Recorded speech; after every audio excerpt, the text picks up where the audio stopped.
So then the Champions League semi-finals are done. We now have both our finalists in Arsenal and PSG who can go for ultimate glory. Both teams in the finals will be fighting for something for history. They'll be fighting for history. Arsenal, it will be their first ever Champions League win in their history of the club. They've never won a European title. This will be their first ever European title, and this will be their first ever Champions League, the biggest European title, the biggest club title there is to win. And Arsenal can go on to win that for the first time in their club career. And as for PSG, they are very close to immortality. They're one game away from it. They're one game away from being absolute immortals, absolute history breakers, being one of the greatest teams of all time, not just right now, but of all time if they go on to win the Champions League finals. And I have a hot take about PSG, but we're going to get to that. We will get to that. Before that, let's talk about both the games. First game we're going to talk about is the Arsenal Atletico game. Let's get that over with first, okay? So, Arsenal Atletico started off well. Atletico came in. They looked to attack. It was away from home, from Arsenal Stadium. And let me just say, by the way, the Emirates Stadium on that day, unbelievable. The tifo they put out, the noise, the atmosphere they created was brilliant. I think that was one of the. I think because City lost or City drew against Everton, it gave the fans another push to go absolutely bonkers, and they went absolutely bonkers. They made it hostile, they made it hard to play in, and I think they were brilliant. But Arsenal, for me, I think they played a secured game. They played a very secured game. They were compact defensively, but they also knew they had to get a goal, and they were attacking. The attack from Arsenal was brilliant. Arsenal were going through. They were trying to get the attacks in. They were trying to get the balls through to Bukayo Saka, who started this game. Eze, who again started this game, who I said should be starting. Gyökeres, who was good in the first leg. I think he was good in this leg as well. I think he was decent. And Trossard as well, I think wasn't too bad. Declan Rice giving another brilliant performance in midfield. He felt like a general. But both the defenders in Gabriel and Saliba are just unbelievable, man. Gabriel and Saliba are so good, especially Saliba. His positioning, the way he moves, the way he tackles, he is just peak. He's so good at playing football. He's so good at defending. And this was really a defensive work from Arsenal because Atletico, they had quite a couple of chances. Let me just check the XG that Atletico had over here. Atletico had 1.56. No, Atletico had 0.99 XG, so they could have got a goal out of this. Whereas for Arsenal, they had a good XG as well, and Arsenal had a couple of chances that could have been finished as well. But overall, a decent game. Atletico, I felt like there were a couple of chances, and some, I think one that felt Alvarez's way, one for Griezmann, and there was one for Sorloth as well. And I felt like it should have been finished. It should have been finished. The one that Giuliano Simeone missed as well. The he goes past Raya and he just has to tap it in, but he completely misses the tap in. I think it's good. It's good pressuring from Gabriel, but well, for someone who's known to be an elite winger in Giuliano Simeone, he's a good winger, right? He's an elite winger and plays a very big club. I expect that to be finished. He did everything right except the finish, and I think if he finished that, we would have had an interesting game on our hands. But Atletico definitely had their chances, and actually, this is a stupid start, right? But as a Barcelona fan, it hurt me. Atletico had more XG against Arsenal than they did against Barcelona, but somehow they won against Barcelona by scoring 3 goals, and they scored one against Arsenal, which is crazy. It is crazy, but I know, Arsenal let them attack, let them come at them. That's why they probably had more XG, but it is a crazy stat that we conceded chances that's so low XG. But anyway, getting back to the game, I think Bukayo Saka today, uh, I would. He scored his goal, but I think he was not that good. I think he was not that good. I felt like he could have done more. He definitely could have done more. I know he's coming back from injury. I know he's still not fully fit. He doesn't start every game, but I felt like I needed a bit more from Bakayo in terms of dribbling, in terms of taking on his man, in terms of trying to create. And although he took his goal well, he was at the right place and right time. Gyökeres shot. Black saved it, but the save literally just landed on the feet of Bukayo Saka, and he wasn't missing from there. So I mean, at the end of the day, his goal is the winner for Arsenal, and it was mainly just a defensive performance. There's not much to talk about in this game. There's some players in Atletico that I would like to talk about. I think Llorente was brilliant for Atletico. I think Griezmann as well in the first half. was good. The second half he kind of slowed down and later on got substituted. I think Julian Alvarez, again, more to ask from Julian Alvarez. I feel like he could have impacted the game more, probably taken a few more shots from distance because we know he has the ability to take those shots. I think apart from Llorente, I think most of Atletico's defense wasn't really that good. Most of Atletico's players weren't really that good. I looked at people like Rogeri. I think he tried as well in terms of locking up Saka. I think he did well. But other than that, I think there's more to ask from, even from people like Lookman, Koke, and Simeone as well. Whereas for Arsenal, I think the man of the match for Arsenal, you could say David Raya. I would say like Saliba or Gabriel. I think they were brilliant. I think Declan Rice as well. If you gave it to him, that would be fair as well. I think he was absolutely brilliant. So I think all these guys were brilliant. I think Lewis Mouse Skelly today as well really showed up, and you could see that this guy, when he plays in the midfield, sometimes he can impose himself, and I think he was decent today. So overall, a decent game for Arsenal, a decent, very very good win for Arsenal, and historic win for Arsenal because this is the second ever time to reach Champions League final. The last time they did it was in 2006 when they lost to Ronaldinho's Barcelona. The score was 2-1. And this time Arsenal go into the final, not as the favourites. They go into the final as underdogs against a team we're going to talk about soon. But Arsenal have a chance. If anyone thinks Arsenal don't have a chance, they're wrong. Arsenal have a chance, and it's not going to be a 5-0 whitewash like it was against Inter. I think although Inter kind of fell off, I think Inter were well off their game in that final. I don't think Arsenal will be, and I think Arsenal will really, really give their all in that final, especially if they go on to win the league. They'll have that mentality. They'll have that. They will have. Would you say they'll have that energy to into going into the final, being like, we are the league title winners, we are Premier League winners, and we can go and beat any team in the world. So Arsenal is definitely going to be a great game in the final. But talking about the final, let's come to another team that has taken their place in the final, has fixed their place in the final, and let's come to the other tie, which is. Oh, before we go to the other tie, actually, I want to talk about Mikel Arteta. I think Mikel Arteta and Diego Simeone, this was a great, great battle of two brilliant minds, right? These guys are brilliant. I mean, you can talk about Mikel Arteta all you want, and I've criticized him a lot, saying that he's a great tactician, but sometimes he just lacks the mentality to win games, and that's why Arsenal have have a title drought, right? They don't really win titles, but I think this guy's a great tactician, and I think yesterday he really showed us that, and I think I think he outclassed Simeone in a lot of spaces. You could say Arsenal have better players, but I think Atletico have great players of their own, and they've invested a lot of money in some of these players. So I think a great tactical battle from Mikel Arteta, and in his 3 seasons managing Arsenal, in the Champions League. He's reached the quarterfinal in one where he got knocked out by Bayern. He's reached the semi-final last season where he got knocked out by PSG, and this season he's reached the final. So it's upwards trajectory. He's going up, up, up, and now he's reached the summit. He's reached the final, right? He has one hand on the trophy, and now he just needs to go and win it. So coming to the next 2 teams, a match that the first leg of this match was absolutely class. This was one of the best matches people have ever seen, right? This was seen as regarded as one of the best matches in the Champions League that's ever happened. It was put up there with the Barcelona comeback, the AC Milan, Liverpool comeback, all these matches. It was put up there, right? This was the Barca Inter match last season. This match was like that caliber.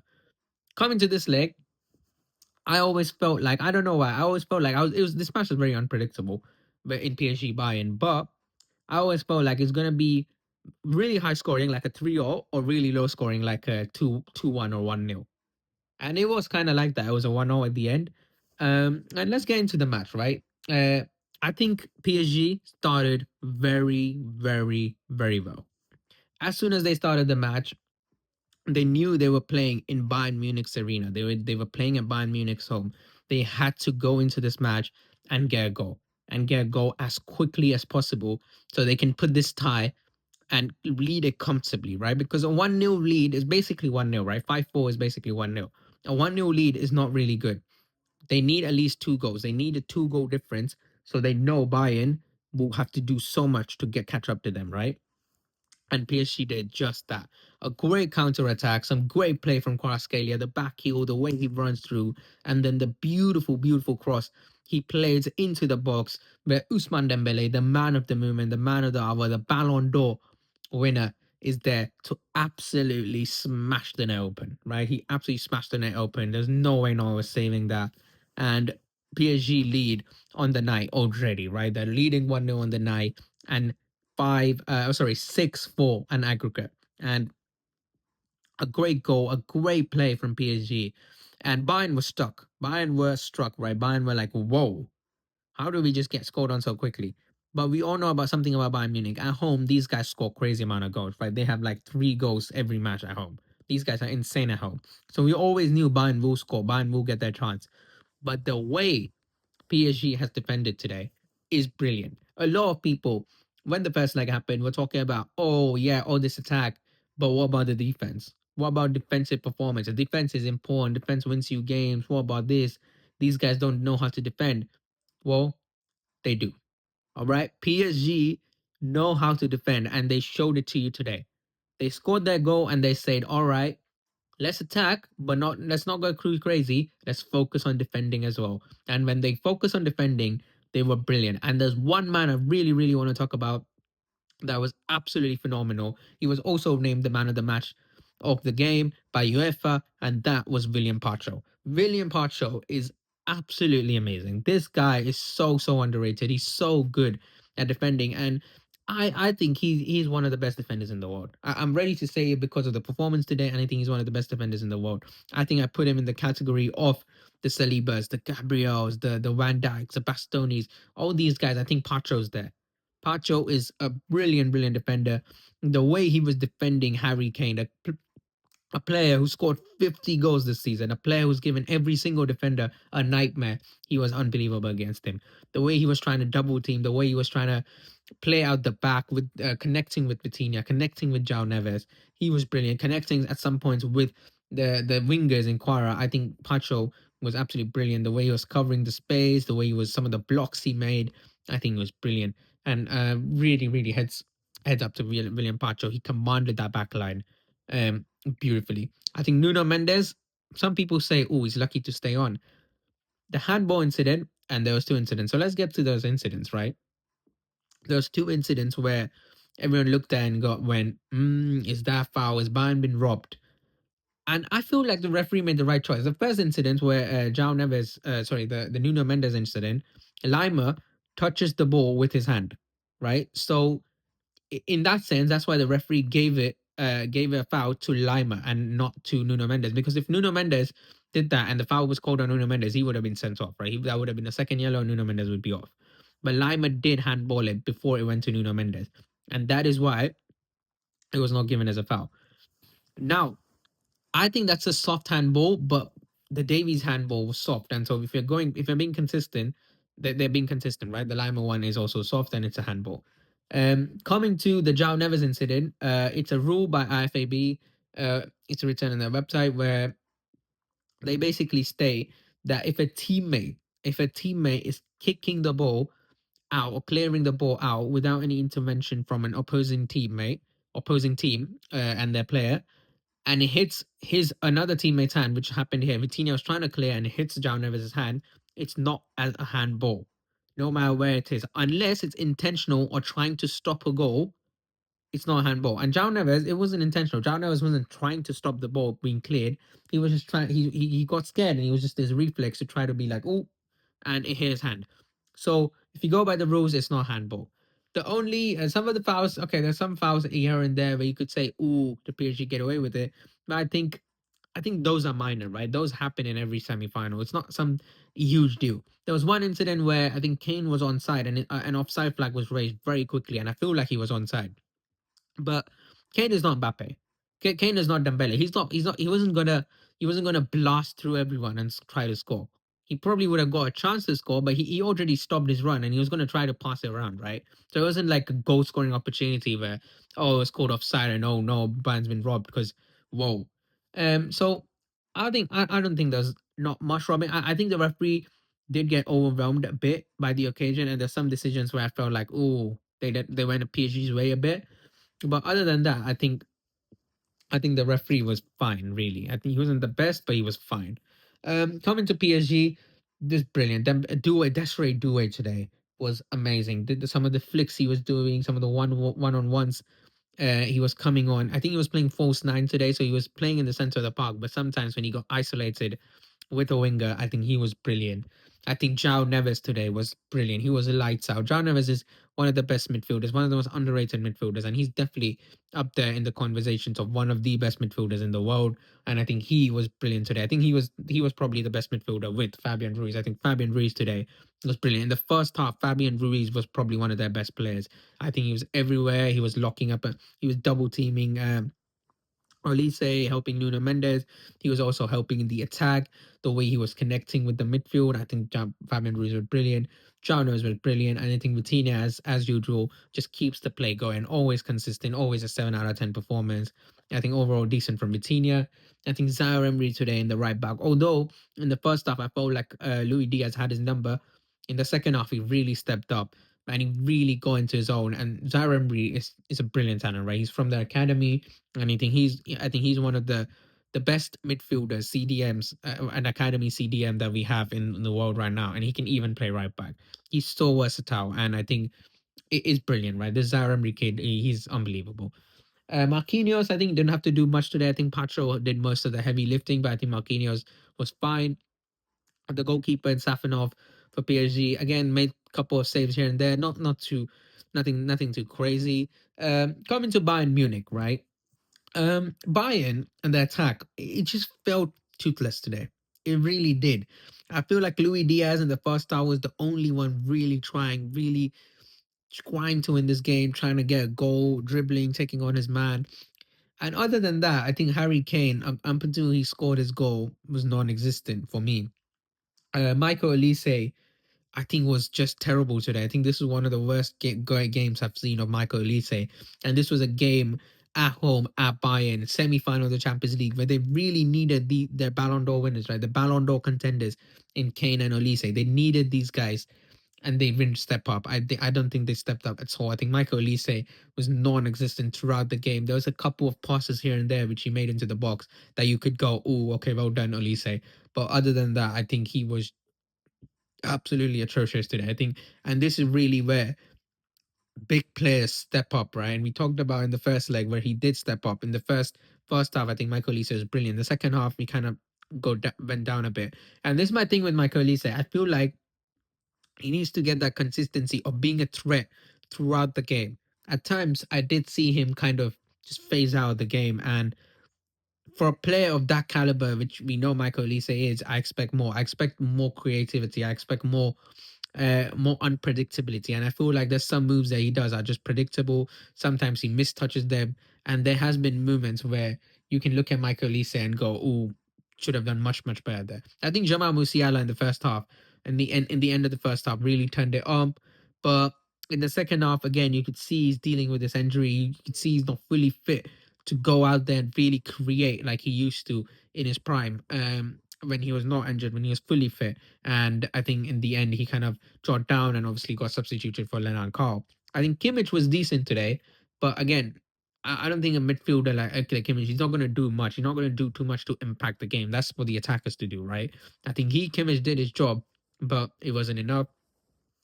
I think Upamecano, Jonathan Tah, they were decent. Stanisic, I think, was decent. But again, got done by Due at times, got done by Dembele at times, but I think he was fine.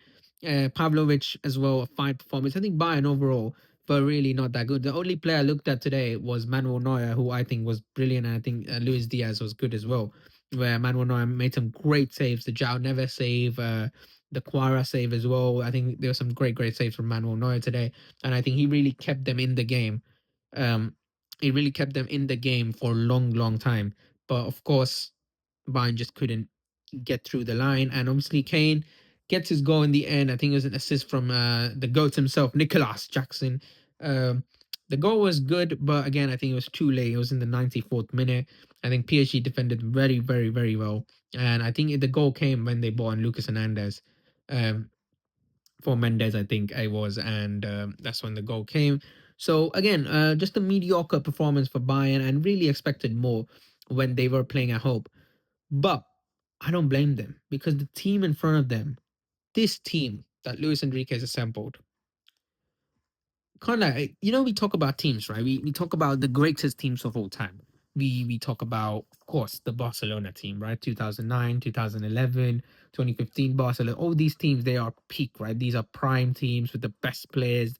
This team, they don't have any flaws in them. Pep Guardiola's Barcelona is seen as the peak of football.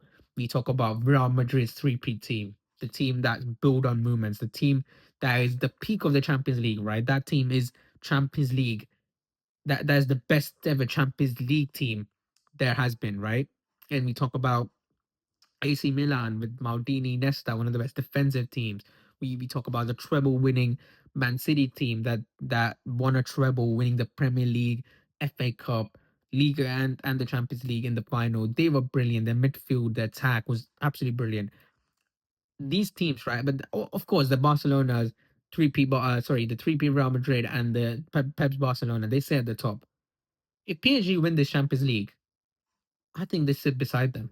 I'm not saying they're as good as Pep's Barcelona. I think Pep Barcelona is the best team ever. And Real Madrid 3P, they're the teams of women's. They have the biggest superstars, and they are definitely about PSG in terms of just Champions League resume, right?